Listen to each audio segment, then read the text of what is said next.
Assalamualaikum warahmatullahi wabarakatuh. Jumpa lagi dengan Fayul di sini. Seperti biasa, kita pada video pembelajaran ilmu-ilmu IPA. Kali ini kita masuk kepada listrik statik part 2, yaitu medan listrik, beda potensial dan energi listrik. Jangan lupa dipencet tombol subscribe dan like, kemudian kirim juga video ini ke grup-grup yang kalian punya. Terima kasih. Jadi tentang medan listrik. Apa itu medan listrik? Jadi di sini dijelaskan diambil dari sebuah teori di mana sebuah benda yang ada di permukaan bumi dan sekitarnya akan ditarik ke pusat bumi. Ya. Kenapa? Karena massa benda-benda yang ada di permukaan bumi itu jauh lebih kecil dibandingkan massa bumi. Ya. Nah, hal serupa ternyata terjadi juga pada muatan-muatan listrik. Ya, muatan listrik itu memiliki medan listrik sehingga dapat mempengaruhi muatan yang berada tidak jauh dari medan dan tidak jauh darinya. Ya, medan listrik dapat didefinisikan sebagai daerah di sekitar muatan, ya, yang masih kuat menimbulkan gaya listrik terhadap muatan itu. Ya, seperti kita tahu di teori terdahulu bahwasanya ketika ada dua buah benda, maka kedua benda ini akan ada interaksi. Apakah interaksinya tarik menarik atau tolak menolak? Ya. Nah, medan listrik ini digambarkan oleh serangkaian garis-garis gaya listrik yang arahnya keluar atau masuk ke dalam muatan.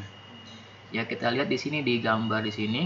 Ketika muatannya adalah positif, maka garis-garis daripada gaya listriknya arahnya ke luar, ya, keluar dari muatan positif. Sementara kalau dia muatan negatif, ya, garis-garis gayanya ini menuju ke muatan negatif. Jadi seperti itu. Ya. Atau kalau misalkan ada dua buah muatan positif dan negatif, bentuk garis-garis gaya listriknya seperti ini, ya, dari muatan positif menuju ke muatan negatif. Nah, bentuknya gambarnya seperti itu. Kemudian, jadi selain melalui gambar, medan listrik suatu muatan dapat ditentukan besar dan cara menghitungnya. Ya, kalau tadi di sini adalah arah daripada garis-garis gaya listrik. Ya. Kita tahu bahwasanya ada satu daerah, ya, di sekitar benda bermuatan, itulah yang disebut dengan medan listrik. Nah, besarnya disebut dengan kuat medan listrik. Ya. Ini digambarkan dari teori terdahulu. Di sini ada dua buah muatan, Q besar dan Q0, ya. Di mana di situ nanti ada interaksi antara kedua buah muatan ini, ya. Nah, besar gayanya yaitu F sama dengan K dikali Q ini, Q besar, dan Q0 dibagi dengan jaraknya, jarak daripada kedua muatan di sini. Ya. Nah, ini dituliskan dalam secara matematis seperti ini. Kemudian, karena kuat medan listrik, ya, kita simbolkan dengan E. Ini didefinisikan ini sebagai besarnya gaya listrik F, ya, misalnya gaya listrik F yang bekerja pada suatu muatan uji. Muatan ujinya ini nih, ya, Q0. Ya, maka besarnya kuat medan listrik yang dialami oleh muatan uji, jadi besarnya kuat medan listrik yang dialami oleh Q0 di sini atau di titik sini yang dipengaruhi oleh muatan Q besar di sini, ya. Ini dituliskan dalam bentuk persamaan, yaitu E sama dengan F dibagi dengan Q0. Nah, F-nya kita ambil dari sini, rumus K kali Q besar kali Q0 per R kuadrat. Kemudian kita bagi dengan Q0-nya. Maka Q0-nya di sini nanti bisa kita coret ini. Ini kita coret. Nah, ini coret dengan ini. Maka yang tinggal adalah K kali Q0 Q per R kuadrat, ini dia, ya. Jadi seperti itu. Sehingga dapat disimpulkan bahwasanya besarnya kuat. Nah, kalau dikatakan di sini kuat berarti yang muncul adalah nilainya, angkanya. Pada suatu titik yang berjarak R. Jadi besarnya kuat medan di titik ini ya terhadap muatan Q besar di sini ini sama dengan ya K dikali Q besar. Jadi K-nya konstanta kolom yang kemarin 9 kali 10 pangkat 9 dikali dengan Q besar di sini ya, Q besar dibagi dengan jaraknya ya, jarak antara muatan dengan titik ya, titik di sini disimbolkan dengan Q0-nya ya. Nah itu dia dengan keterangan bahwasanya E disimbolkan dari medan listriknya. Ini satuannya Newton per kolom ya, Newton per kolom.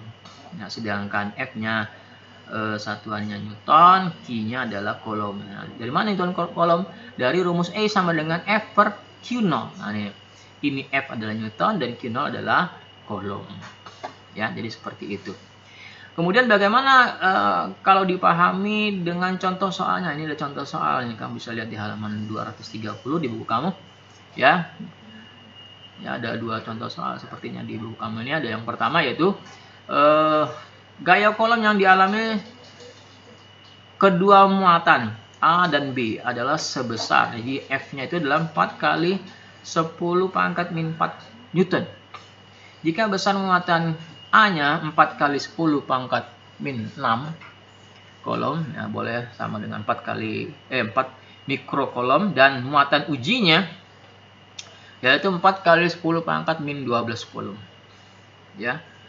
Nah, berapakah besar kuat medan listrik yang dirasakan muatan uji B oleh muatan A?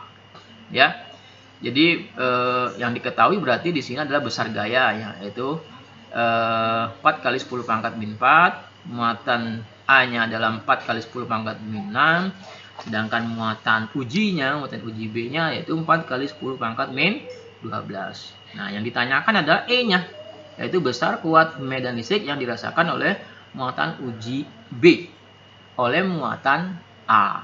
Nah, nanti dari rumus E sama dengan F per QB. Nah, karena di sini muatan uji B, maka bisa ambil Q-nya adalah QB. Ya, dimana F-nya ada 4 kali 10 min 4, kemudian dibagi dengan 4 kali 10 pangkat min 12. Kita coret di sini, ya, 4-nya, ya, bisa kamu lihat.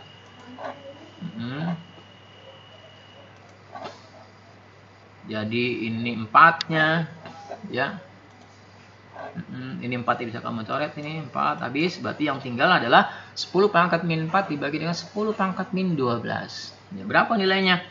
Ya, kalau dibagi maka pangkatnya kita kurang, berarti min 4 dikurang min 12. Ya, berarti min 4 plus 12, maka hasilnya adalah 8, yaitu 10 pangkat 8. Inilah nilai kuat medan listrik yang ditimbulkan oleh muatan A, yaitu 10 pangkat 8. Berarti sekitar berapa itu? Kalau 1 juta itu 10 pangkat 6, berarti kalau 10 pangkat 8 itu berarti sekitar 100 juta Newton per kolom.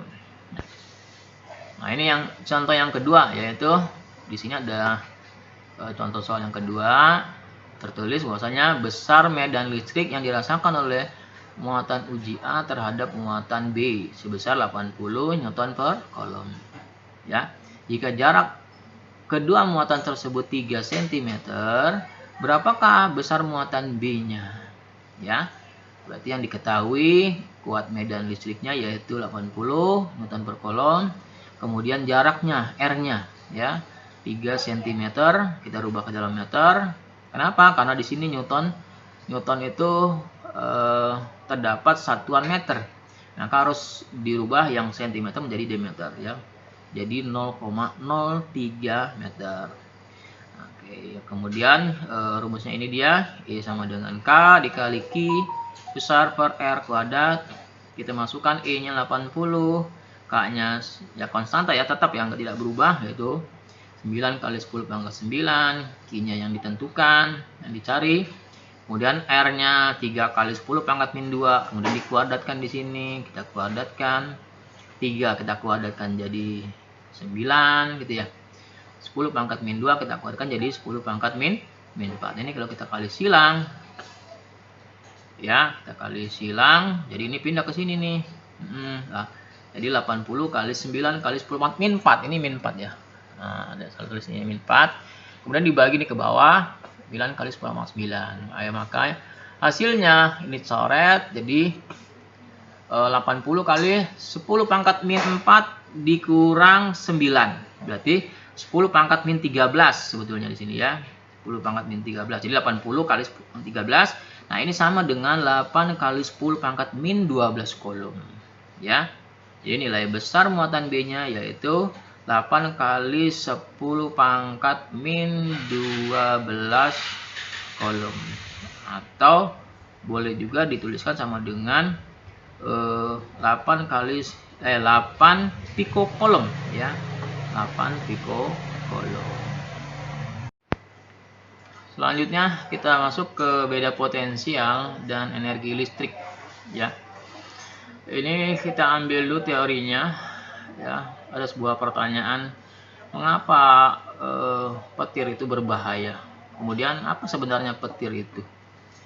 Ya, ini ada sebuah pernyataan ataupun penelitian dari seorang yang bernama Benjamin Franklin ya. Jadi menurut beliau, petir itu adalah kilatan cahaya yang muncul akibat perpindahan muatan negatif ya, jadi elektron di sini ya. Jadi elektron antara awan dan awan. Jadi antara awan yang satu dengan awan yang ada di sebelahnya, atau antara awan dan bumi. Jadi petir itu dapat terjadi karena adanya perbedaan beda potensial ya. Kita tahu bahwasanya pergerakan sebuah muatan, yaitu muatan negatif atau elektron, itu terjadi karena adanya beda potensial. Kalau potensial antara ujung-ujungnya sama, maka tidak terjadi pergerakan muatan. Nah, jadi perbedaan potensial yang sangat besar ini antara awan yang berbeda atau antara awan dan bumi, sehingga menimbulkan terjadinya loncatan muatan listrik atau perpindahan muatan elektron atau muatan negatif yang besar-besaran ya, besar-besaran dari awan ke bumi atau dari awan yang satu dengan awan yang ada di sebelahnya. Nah, perpindahan muatan listrik atau elektron tersebut ini disebabkan adanya beda potensial. Nah, besarnya beda potensial ini dapat dihitung dengan cara membandingkan besarnya energi ya, besarnya energi listrik yang dibutuhkan ya untuk memindahkan sejumlah muatan elektron tadi ya, sejumlah muatan elektron tadi ya. Jadi dapat dituliskan dalam rumusan, yaitu delta V ya, beda potensial itu delta V. Jadi potensial itu adalah V, maka kalau beda potensial delta maka huruf segitiga delta V sama dengan W ya. W ini adalah energi listrik ya atau usaha, ini materi di kelas 8. Kemudian dibagi dengan Q, ini ada muatan listriknya ya. Jadi seperti itu ya. Atau boleh juga kita mau tuliskan nih dalam bentuk piramidnya atau segitiganya ya. Berarti di sini adalah W-nya ya, ini adalah V atau delta V-nya, ini adalah Q-nya ya. Ini adalah energi, ini delta V. Nah, delta V. Nah, ini Q-nya. Jadi seperti itu. Ya. Kemudian lanjut kita cobakan contoh soalnya di sini ya. Contoh soalnya kita cobakan di sini. Ya, kita lihat ada contoh soal berbunyi, berapakah beda potensial kutub-kutub baterai sebuah rangkaian jika baterai tersebut membutuhkan energi 60 Joule ya untuk memindahkan muatan sebesar 20 kolom. Berarti yang diketahui di sini Joule-nya adalah apanya? Apanya nih? Joule-nya. Nah, ini. Ini adalah energinya, kemudian 20 kolom adalah muatannya. Berarti yang diketahui adalah W dan Q.